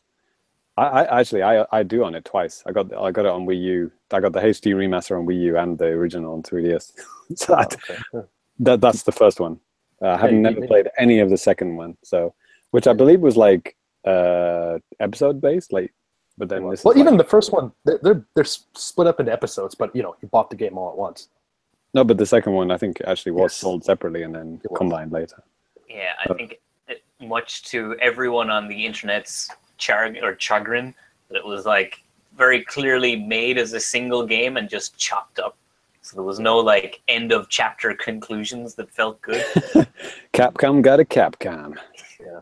Did anyone play the second one? No, I've wanted to play both of them, but no. No, I mean on any console ever. Not at all. Okay. I think I might have played till I got the first achievement, maybe. I don't remember. So it wasn't that good? I'm sure it's good, but I haven't even finished Revelations 1. Oh, okay. Yeah. Well, that really And that's the same. I mean, like I said, this at the time when the first one at least was released, this is before Resident Evil 7, I think, both of these games. So, I mean, this was kind of like a return to form for Resident Evil because they just, I mean, with 5 and 6, it just turned into like a really crappy action movie with occasional zombies. Well, 6 was complete garbage, right? Like they just want to disown 5 was now. Yeah, 5 was just weird. I played through it. It was fun, I guess, but I don't know. Not a Biohazard game. Yeah. Right. But anyway, Cyrus, do you have any closing comments on your Legos? Yeah, sorry, that was a bit of a technical hiccup on my end, but it was kind of convenient that in the booth they had the Switch setup and the PS4 setup directly beside each other. So I was watching a guy play the PS4, and I was just like, we kind of started at the same time, so I was comparing like the games as we were playing. It's like watching a graphics comparison video on YouTube. Yep, in real time. It was pretty good. So the Switch, like, they tried to really one-to-one port the game, which is nice. There's no real changes, but they did like turn down a lot of the graphics settings. So while the PS4 version, it looks all smooth and shiny and looks really nice, the Switch one, they just like turned off the anti-aliasing. Oh. And This doesn't make any sense to me because Lego City Undercover, which is like hands down the best Lego game ever made and still is, looked better on Switch than it did on Wii U, and it already looked pretty good on Wii U. And that was shiny and fucking open world. It was like GTA 5 Lego edition. So yeah. I don't understand how this fucking Lego Ninjago bullshit can't be a decent port. I don't know what they're doing either, but to give them some credit, this Ninjago game really looks like it gets severely detailed and heavy cluttered. Like if you've seen any of the Lego movies, the recent ones, their whole shtick is like a billion things going on at once, like total sensory overload with what's going on screen. And they try to replicate that in this game, which on the PS4 looks pretty cool because it's got, power coming out of its ass. But the Switch, it really struggles with a lot of this stuff where like the regular platformings, they're fine, but then it switches to this section kind of like Panzer Dragoon where you've got like you're flying through the city and you're target reticuling stuff, and like the city is exploding around you and you're flying under bridges and trains and there's like spaceships everywhere and there's tanks on the ground and you're trying to hit everything, and the frame rate is like, yo guys, I'll be back when this is done because I'm tapping out for a bit. It's weird because this is obviously a baby's game for babies. So why not just cut all that out? Like, not everything, but like cut all the extraneous stuff out just to keep it like smooth. Yeah, I don't know. Clearly, they just took the PS4 game, put it on Switch, and said, cut out enough until it works. And copy, paste, run. Yeah, they just had like a slider of all the graphic settings, and they turned it down until it hit somewhere around 20 to 15 frames per second in those parts. 20 to 15. Jesus. It's not that bad, but there's definitely, it chugs in some sections and it's so visually busy, and because they turn off a lot of like maybe the depth of field filters, it's just like this mass of polygons. You don't know what you're looking at. Throw it in the garbage. Got it. Yeah. It's fine. If you like Lego games, it's another Lego game. You'll enjoy it. It's just a bit visually dirty on the Switch. Okay. Well, speaking of garbage cans, Ty, you're up next. That was a bit harsh. I love garbage. You'll see what I'm saying in a minute. So, Ty, you got to check out a couple of different games here, right? Yeah. Dangan? Who's Dangan Entertainment? Are they good? They're a publisher. They publish indie games. Cool. Same type of thing like Fly High Works and Rainy Frog, right, Ty? Like they do like localization to Japanese, right? Yeah. And vice versa. Maybe. Whatever. Whatever. Yeah, but the What thing do you is, got? these guys say I actually publish good games. Finally. So the what? So the Finally, ones some good games. I played the Takeover. I talked about it in that little video segment we did. You've probably seen Takeover by now, right? Like, well, yeah, I tweeted about it from the Famicast account, and I got some like major like replies and retweets and stuff. People seem to be fucking hyped for that. yo, it's good. It plays good. It's real. I mean, it's straight up Final Fight, Streets of Rage. You punch guys, and you punch garbage cans, and you eat the meat that comes out. So is it just like how many buttons we're talking here? Let's see, 4 buttons. Like okay, so the B is jump, A is punch, X is punch, yeah. If I don't have my buttons backwards, and Y does like a special attack. Right, I don't remember if the shoulder buttons did anything. Oh, I think it was like like kicks and maybe some kind of crazy punches or something. Oh, you playing this on actual Switch hardware? Yeah, I played it on the Switch, and it looks very pretty. Nice. Pro controller or the like handheld or the handheld? Okay. Yeah, just like the 2 little controllers on the side. Right. Yeah, I kind of didn't like that because the buttons on the left, like I was using them for my directions, they seem a little too spaced out, I guess. I don't know. Because there's no D-pad, like what Cyrus was talking about it before. When I was playing, I was using just the analog stick because I don't like controlling like games like that with those 4 little dots. It's just kind of weird. Yeah, it feels weird. It feels like they're too far apart. I mean, okay, if I had a Switch right here and I had the game, I would play it with my fight stick. I would mount it on my fight stick. Dock it into your fight stick. Right. Exactly. That would be amazing. Right? Yeah, I believe I floated this idea before. Yeah, I think we talked about this before. I thought like I think you said like have a fight stick that you can open up and like store the Switch in it, and then when you want to, just open it up, dock it into it, and play like fighting games wherever. Yeah, man, that's great. I don't remember this at all, but that sounds amazing. Yeah, I mean, I'm sure somebody is furiously constructing a prototype right now in his Japanese apartment. Anyone could make one. It's such a piece of piss. There's so many like Switch docks or holding things. Yeah, it's like a 2-step process where like I get a bookend and some super glue. Right. So yeah, that game is cool and good. I'm probably gonna accidentally call it Takedown every now and then, but it's Takeover. Right. Yeah, I kind of had the same thing. Is it like can you play 2 players? Yes. That would be cool. Well, we couldn't at the demo because I mean not on the Switch because it was just I don't know how finicky they'd be if you started taking off Joy-Cons and stuff like that. Yeah, I don't know if that's in right now, but like on the official listing here, it says it supports 2 players. That would make complete sense. Just to like take off the Joy-Cons and just play 2-player Final Fight wherever. Yeah.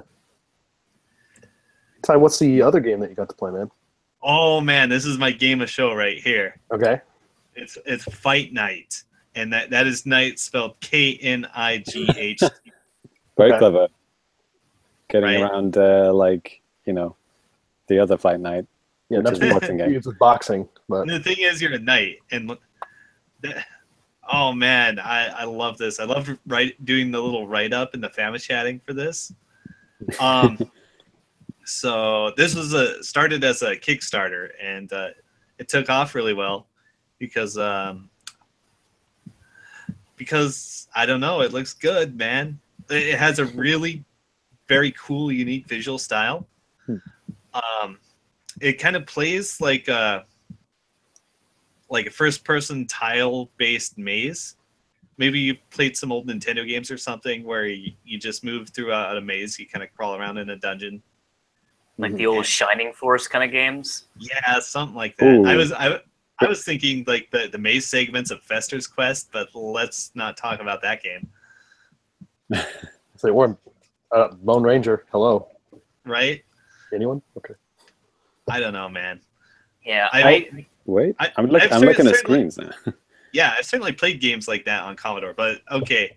Now, when you actually fight, they're like random encounters, and it shows a little versus screen, and then when you're actually fighting, you can move, you dodge and weave, and you fucking unload a barrage of punches on these enemies. It's great. There's also kind of like a parry button if you want to be fancy, and it's super fun.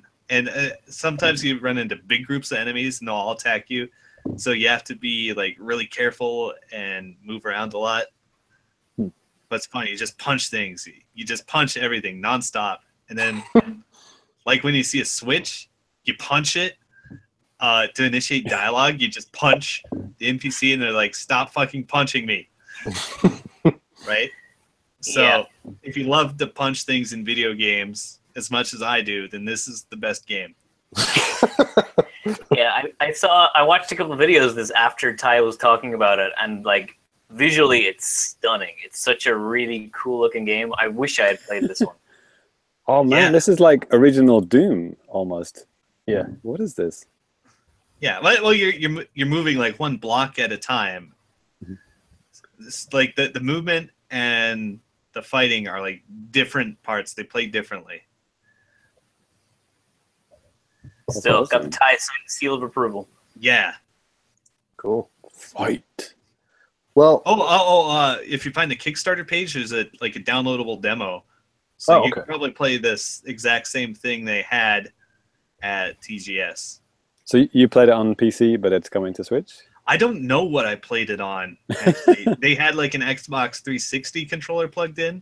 Yeah, it's I have probably no PC. idea what. Yeah, probably PC. I have no idea what hard. Like it's coming to. Yeah, PC, PlayStation 4, Switch, according to this. Maybe it's Xbox in the West. I don't know.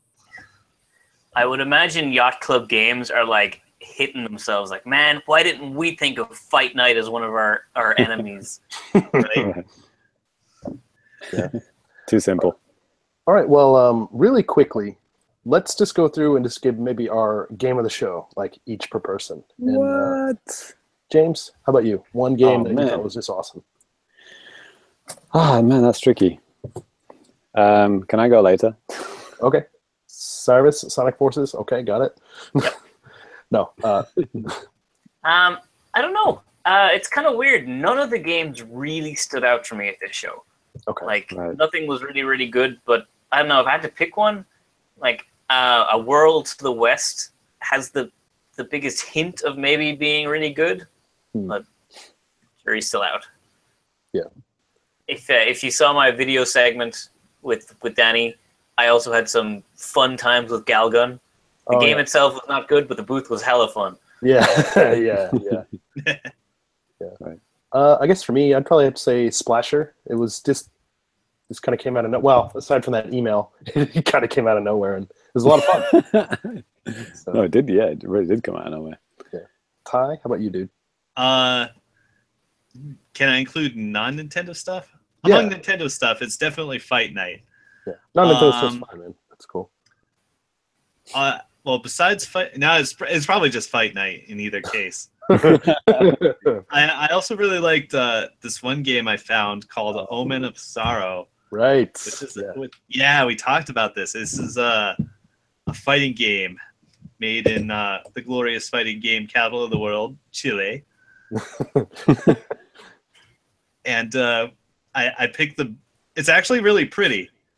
Even though I'm about to tell you, I just immediately picked the bootleg Saberwolf. Yeah. And went to town.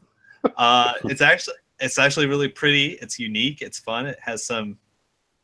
It's mostly a very traditional 2D fighter, but it does have some really weird, unique things. I guess if you play too defensively or you run away or something, I don't know what triggers it actually, but if you play badly or you mismanage something, you get put into doomed mode where you can't use your special moves. Okay. Wow, harsh. Yeah. So you have to try to poke your way out of trouble or be really good at blocking. Yeah, and on the opposite side of that, whatever tilts that in the other way, you go into a mode where you buff up and you can cancel your special moves into other special moves. Oh. So there's a lot of push and pull in that. Like there's also like life recovery in that game. Oh, okay. So God, I don't know how long the rounds are gonna last, but in the course of like one fight, like it's probably gonna tilt back and forth like a few times for maybe dramatic play. I don't know, but all I know is like I was like frame trapping dudes by like round 2, and it felt good. All right. I watched some quick gameplay footage of this too when you mentioned it. Yeah, And like you said, it's really pretty, like shockingly pretty for such an indie game. yeah. The dude was telling me like they have trouble getting it into indie game showcases because it looks too professional. Wait, what's this game called again? Omen of Sorrow. Omen of Sorrow. Yeah. Kind of a garbage name. Yeah, it's kind of like I guess the theme is like Victorian era spooky guys or something. Yeah. I was telling Ty and Sai yesterday, like when we were just walking around, I mean, I had seen this on the floor and I was like, oh, they're playing Killer Instinct over there for some reason. Like, oh, no. Yeah, they should totally change how the wolf guy looks. Yeah. Because he looks a little too much like Saberwolf. What I found really funny about that wolf guy is the gameplay footage I watched. It's like he plays exactly like Saberwolf, and then he has this one move where he like slashes you and he throws you. And he throws you into the air, and then he just fires this big fucking laser beam out of his face. And like off screen, I'm like, where did that come from? That had nothing to do with what the character could do. So, that was fun times. Yeah, they have some super crazy moves. Cool. Nice. James, have you? Yeah. I think, like what you guys were saying, it's like it played so much, nothing really stood out like amazing to me. But I think probably the most fun boost. Well, the first fun thing to do was probably the Tak Fuji interview. But like in terms of actually playing a game, it was probably just SteamWorld Dig 2, because that was a genuinely good game, and got me excited to play more of it.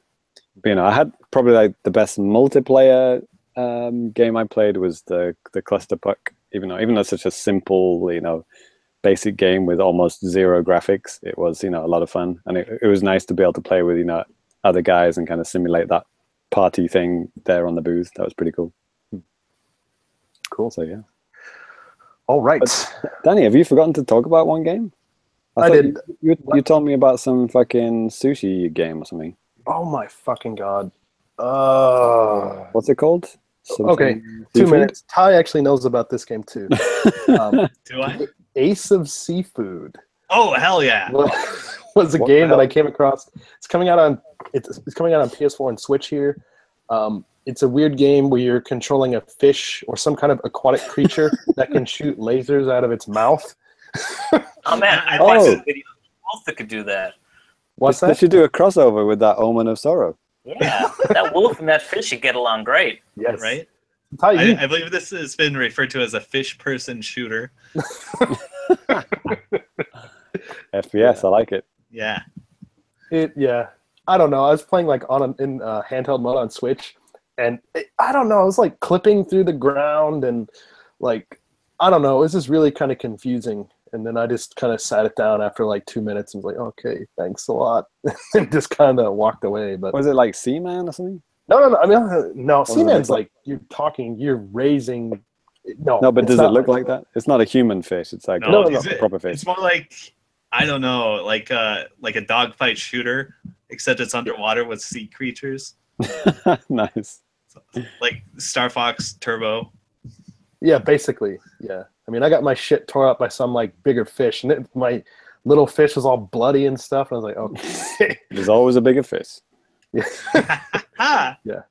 Exactly. So this game has, I believe, has existed for quite a while. It was always it was one of the most sought after games at Comic-Con, actually. It's not just like comic books and stuff, but there are indie games there. Right. And every year somebody goes through a lot of effort to make like an hour-long trailer of all the presentable games, I'll say, that appear at Comic-Con. Safe for work. Yeah, all the safe for work games. And all three of them. Yeah, and Ace of Seafood has been like a huge highlight in that. Is that literally the title in Japanese as well? Yes. I think so. I think there's actually 2 of them. Wow. I don't remember. But Well, Ace of Seafood Blue and Ace of Seafood Red? I think there's a spin-off where you play as like an Alaskan crab or something. That was available in this version. Yeah, boy. So that's a thing. Well, okay. I think we're going to go ahead and move on to some feedback. So if you want to have your email, comment, question, criticism, complaint read out on the air, you can email us at thefamicast@gmail.com. Hit us up on Twitter at thefamicast. Hit us up on Facebook at thefamicast. And James. Yes. What do we got? Okay, first one we got was from Japanese 3DS, friend of the show. He runs an awesome blog called Japanese Nintendo. Mm-hmm. I post lots of stuff about Nintendo news from Japan, and he said that he loves our Tokyo Game Show coverage. I said it's great, and yeah, he's actually gonna. Well, at the time of recording, is just about to post some stuff that we've done. So that'll be nice to have a bit of cross posting. Thank you for that. Next one is from Aaron RBR. He says, "Holy cow!" to Danny's picture of the lines at TGS. Yeah. Yeah, then public day. That was a public day photo, I guess. Yeah, Ty got to experience it firsthand. Yuck. Yeah. That's when he only played 3 games. Next one is from Lady Lindis. I think there's another photo that Danny took of like some weird anime girl game. At the Konami booth. At the Konami, and Danny said something like, "This is what Konami's up to these days." Yeah, because they sure as shit aren't making Nintendo games anymore. Man, there's just so many of these like schoolgirl idol games / anime / whatever. Like I cannot tell them apart.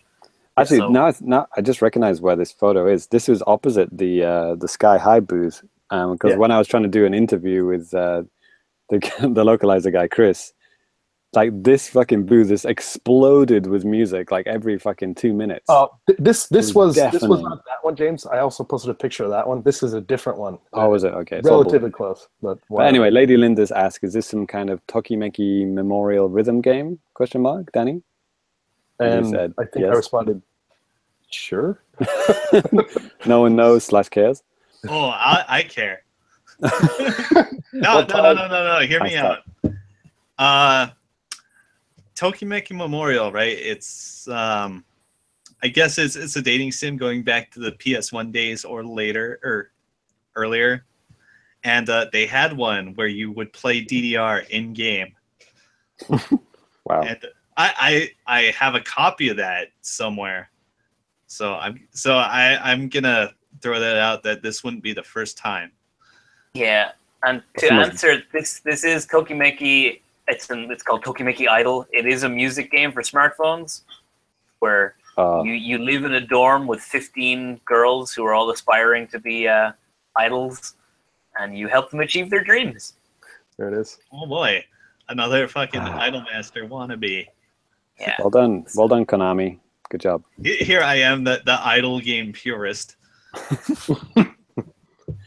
That's why he's the only Xbox owner in Japan. Apparently, as a bonus, you can use mobile VR is supported in this game. So I'm sure there's going to be lots of plot in this game. Oh, God. The world has gone mad. There was some pretty fucked up looking, well, not even cosplayers, like booth babes that looked like little fucking girls. Oh, my God. Galgun had people literally in elementary school uniforms. It was weird. Real weird. Moving on, James. Okay. That escalated quickly. So tweeted a picture of me killing a rabbit. I've never actually said that word out loud. Rabbit. Nothing to do with Judaism, by the way. I think it's because they bite you and cause Rabbi, damage. yeah. I actually know this because Secret of Mana is one of the 2 JRPGs I've actually completed. Good job. So yeah, there's me stabbing a rabbit through the head, and J_R5 asked, I always wondered though, why kill such cute things? Is it a reminder of the cruelty humans commit with cows and chicken? That's Absolutely. quite a deep question for a stupid picture of me. Yes, is the answer. There it is. Next. Similar. Same booth, same question. A guy called Haitani asked, while you're there, please let them know that the rest of the world would also like to play Seiken Densetsu 3. I promised to ask them, and I totally forgot. Well, thanks, James. Now we're never going to get it in English. Yeah. James, come on, man. That was the one chance to happen, me asking them. Yeah, you used your power to get a game localized on the wrong game. Oh, man. That one on the Switch, whatever it was. I'll try next year.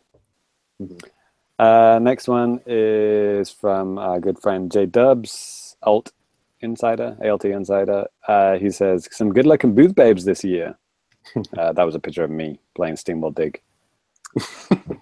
Next one is from J Wiley 15, and this is from the Tak Fuji video interview thing. Says, holy shit, I love metal and I love rhythm games. Good thing Switch is region free, as I don't think this is going to get localized. Ha ha ha. Yeah, he didn't mention anything about English versions coming out. Probably Japanese for now. February 2018 in Japan. Yeah, but yeah, I guess, is there much Japanese you need? Well, I guess the story is in Japanese. Story is Japanese, and like the tutorial, like it tells you to like shake Joy-Con and stuff. But yeah, it's not that bad. It shouldn't be too bad to import. That'd be one of those cool, like Oendan back in the day. That could be like a good music rhythm game to import. Except you don't have to buy a cartridge for $70 now. You can just download it off the eShop. Right. Okay. Next one is from our good friend Dylan Cuthbert. Best friend of the show. Very good friend of the show, yeah. You might know him from being the guy who made Star Fox and other games. He told us, yes, he is going to TGS, but he's not showing anything. So thanks for that, Dylan. we're hoping to meet up, but I guess he was just there as a normal human. Not showing it. It's got no games to show. If he didn't have a red Switch cube hanging around his neck, I didn't see him. No, not this year. Next, we've got a bunch of non-TGS streets. I'll take this first one, because this is actually in regards to something I think I mentioned on maybe the first part of this show or the last episode. I don't remember now. But I had mentioned that, with the 3DS version of Dragon Quest 11, that it looks like they just pulled the voice acting out of some of the video cutscenes or whatever. But he said, Twitter user Sasha Holish. Sasha Holish. I'm playing Dragon Quest 11 on PS4 and can confirm it has no voice acting. So, okay, it's not just a 3DS version, it's every version. Rip in peace. So, yeah, John Ricciardi on A4 Play, friend of the show, he freaking loves Dragon Quest 11. Says it's one of the best games in the series. So I find it quite good. I should probably play more. Coming to the Switch sometime whenever they feel like it. Yeah. Okay. Go ahead, James. Perry Burkham, friend of the show. Lots of friends of the show writing in. He says, really enjoyed the last episode. He feels Tyrone knows what he's talking about most of the time. Excuse me, it says try one. Tryone. Trione, yeah. Yeah, I assume he's talking about me. Never stop trying, Tyrone. Yeah, and I do know what I'm talking about all the time. There you go. I wonder what that was in response to, though. Yes. I'm guessing it was my keen evaluation of Minecraft story mode. Or was he talking about Cyrus's brother, Tyrone? Yeah, is your name actually Tyrone? My name is actually Ty, but I was named for a Tyrone. That's not clearing anything up. Okay. You were named after a Tyrone? Yes. Okay. Right then. Next. Yeah, I like how this is a subtle backhanded. It's like I felt that Ty knew what he was talking about most of the time. So it's just like most of the time, yeah. Everyone else on the show didn't know shit. It was just Ty. It comes to me, you know that's the case. But these other guys, you can at least kind of trust them. I get it if it's me. I mean, not only that, but Ty only knows what he's talking about most of the time. So there is times when even he doesn't know what he's talking about. Yeah. Anyway, I act like I do. Yeah. Next, we tweeted about this new Switch indie game called Tiny Barbarian DX, which looks adorable and violent at the same time. And Gold Mario 791 said, "You should check out its soundtrack. Classic, clean, and a sheer love letter to 8 and 16-bit generations ago." What? Okay. Good music. Yep. And the last one we've got is from very good friend of the show, Ryan Madolo, at Wolf Rhino on Twitter. He says, "Hey, Fami crew, I am visiting Osaka on October 1st on my honeymoon. And I was wondering if you can recommend anything that is a must to see and do there." So he's talking about Osaka. Obviously, none of us live in Osaka, but thankfully, Famicast alumni, Matt Walker, does. So I directed him towards Matt Walker. And Matt recommended a bunch of stuff for him to go and see, including a pinball arcade called Big Step, which I've never heard of. But yeah, if you want to look at what they've been talking about, yeah, just go to the Famicast Twitter account and look for their conversation. Matt was posting some cool links to, yeah, there's a whole bunch of arcades near where he's going to stay. So yeah, Ryan, when you do arrive in Japan, which is soon, yeah, keep in touch. And, you know, like I say, as always, if you want a place to stay, Danny's house is always open and available to all. I was going to say, hey, I'm going on vacation in like early October, so hey, there you go. House is yours. Leave the keys, yeah. Leave the keys under the doormat. Danny's, yeah, just go right in. Don't even knock. It's fine. No big deal. Righty. Right. Yeah, that's going to do it for the feedback. And that's going to go ahead and do it for the show. This has been a long one, so I thank you for sticking around. Danny, I feel like we need another Now Playing, because like we had a regular Now Playing, but like since between part 1 and part 2, a whole lot of shit has happened on the site. Yeah. Like we've got like tons of articles, videos, family chatting. We've got like full length previews, so many things to check out. And we made a hub page, so if you miss it all, just go to the hub page and you'll have all links for everything you need to know. Yeah, Twitter's had like pictures uploaded. Oh, we've got photo galleries of TGS. So if you want to see the aforementioned girls in bikinis or whatever, you can see that. Or if you just want to look at the booths, you can see that. We've got everything. It's all going on. Famicast.com. Yeah, that pretty much covers it. There you go. Yeah, you're welcome. Yes, I mean, yeah, we've been basically pipping this stuff throughout the episode as well. But yeah. All right, well, that's gonna do it. So if you want to follow us on Twitter, you can do that or not, whatever the hell you want to do. If you want to follow me, you can follow me at DannyBiv. James, what you? At Family Complicated. Okay. Please do enjoy. Tyrone. Super Cat Drugs.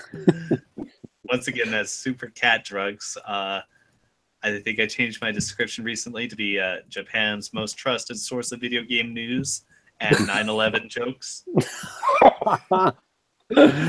Oh, God. And Cyrus. You can find me at Celsi on the Twitters, where I retweet really cool Splatoon fan art. Don't post about anything. Not safe for work? Oh, no, it's safe for work. Unlike those other people who keep posting not safe for work stuff while I check at work. Did you retweet that, the picture of the Splatoon cosplayers at TGS? I did not, but I should have. They were really good. They had Marina. They had Marina and Pearl and Callie and Marie, 4 girls. Yeah, at TGS I saw one Pearl walking around and one like blue Inkling boy. Nice. Oh yeah, Cyrus got to see the cosplayers. Oh, did you, Danny? Yes. Cool. I was stuck in the cosplay area. I couldn't get out. I couldn't get out. Do we have any merch, TGS merch to show off, like for the video viewers after we say goodbye? Oh yeah, I have so much good stuff. Okay, so Well, stick let's say around for goodbye that if first, you're on video. and then we can do that. So, right, Yeah, for the regular part of the episode, we're finished. So we'll catch you guys next time. So see you later. Peace. Peace. Now it's bonus time. Bonus chance. get. Let me get my stuff. By the way, did you guys go to like this? I've got the map of TGS in case you didn't realize, but like this event hall, the separate one, that was where like had a bunch of merch and indie games, right? Yeah. Like totally skipped by that. I just completely forgot. Probably because I'm not the guy who's like really into like video game merch. That was like the only hall worth going to. I don't like people who just like, put their brands out, like, oh, I like, Nintendo, blah, blah, blah, you know. I'm not Speaking that kind of that gaudy shirt that you're wearing, that there's so many like Nintendo Uniqlo shirts at this show. Like they were everywhere. Not my style, Cyrus. Yeah. But yeah, I don't know anyone who would wear a shirt that they buy at TGS. That would be that'd be tacky as hell. Yeah, I went in there, but I remember last year I was talking to one of the developers and at the indie place. He said he hated how they, like, up until last year, all of the indie booths had been in the main hall, so they had loads of traffic. But now, since last year, they moved the indie people and the merch booths out of the hall into this new place where you have to leave the actual convention hall to find it. And he said, like, the numbers of people checking out the booths just tanked. Well, I mean, when it was in the main hall, they always put it in really shitty places, like next to the Sony booth, because there's like in the toilets. Like Sony loves indies or whatever type of thing. Right. They put it in like just terrible places where it was just a big fucking mess. If they think about that, they can put it back in one of the main halls. But between the urinals and toilets, things like that, right? It's terrible. Yeah. I didn't buy any merch because, like I said, I didn't go to that thing. Yeah, I didn't get anything. I got this stupid Switch thing from Namco. Is it Namco? Who makes the One Piece games? Yeah.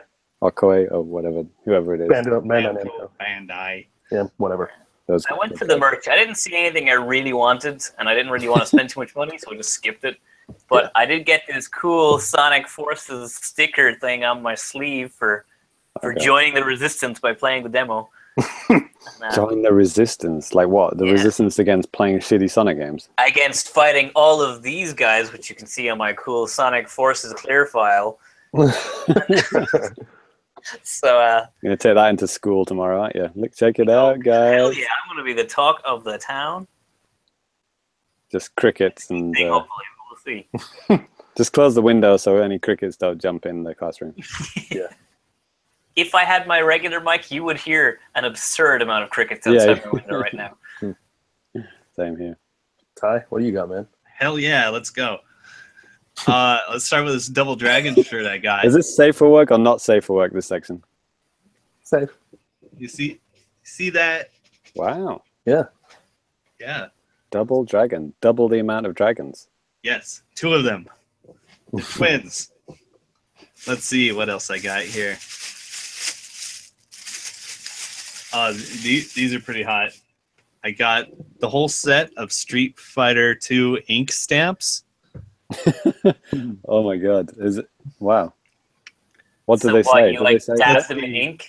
And you I think there's ink already in them, and they're like refillable. Oh, is this just the name of the character? Cool.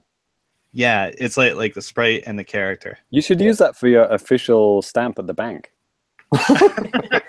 Yes, I would like to withdraw some money. That'd be amazing. Just like take some money out, boom, just go as you slam it down. I got fighters like you all over the world. I got my favorite arcade supply brand fan. This came free with the actual very expensive stuff I bought. What do I got here? I have. If you were to wear it, Ty, like we asked, what are you going to check out first when you go to the thing? And like Danny was like, I want to try Revelations. I'm like, I got to hit the Sega booth. And Ty was like, merch. Got to hit there before the crowds. Yeah, stuff sells out. Stuff sells out. Buttons all right, for now, your sticks. Yes, I do have buttons for my sticks. Check it out. That is Faust from Guilty Gear on a button. I nearly bought like 8 just to have 8 Fausts. Faust just wears a paper bag over his head. It's literally a square with a circle drawn on it. Yeah. Man, like 1 year or 2 years ago, they had like these Faust bags, and they sold out, and I was so sad. I also got some other characters, like all the waifus.